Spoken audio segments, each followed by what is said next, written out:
In this derivation, we are assuming that magnetic field is in the z direction.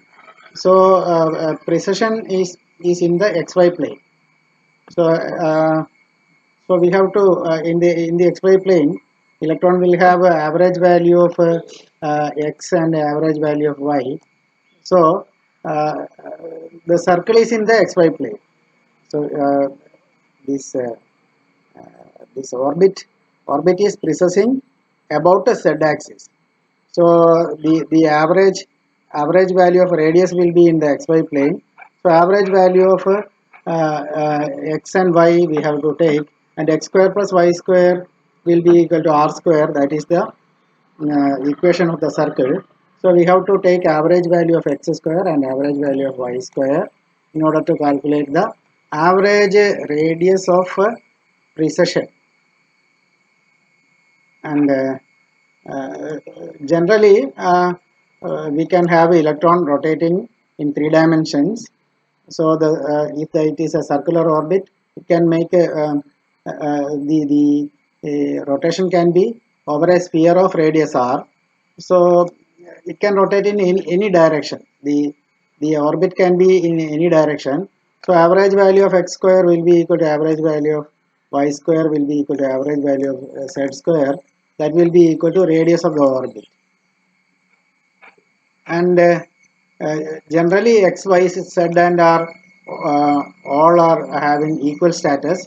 So average value of x square will be equal to average value of y square. It will be equal to average value of z square. So we have rho square which is average of the first two. So average value of r square will be equal to 3 times average value of x square, because average value of x square is the same as average value of y square and z square. Uh, so from this we can see that average value of x square is average value of radius square by 3. So rho square is average value of x square plus average value of y square. They are equal. So this will be twice average value of x square. So that is equal to 2 by 3 of r square. So substituting that in the magnetic moment, you will get magnetic moment of a single atom is given by substituting the value of rho squared here.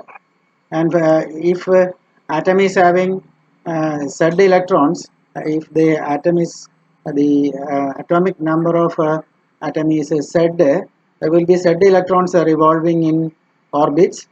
We assume that all are circular orbits or spherical orbits, just like s orbital.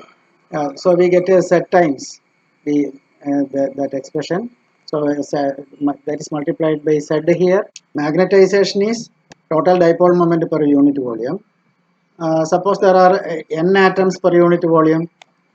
So for each atom we have got this much magnetic moment. So for n atoms, you multiply that by n, you will get a magnetic moment. And we write B is equal to mu 0 H. We get M is equal to minus this quantity into H. But we know that M is equal to chi into H. Actually chi M into H.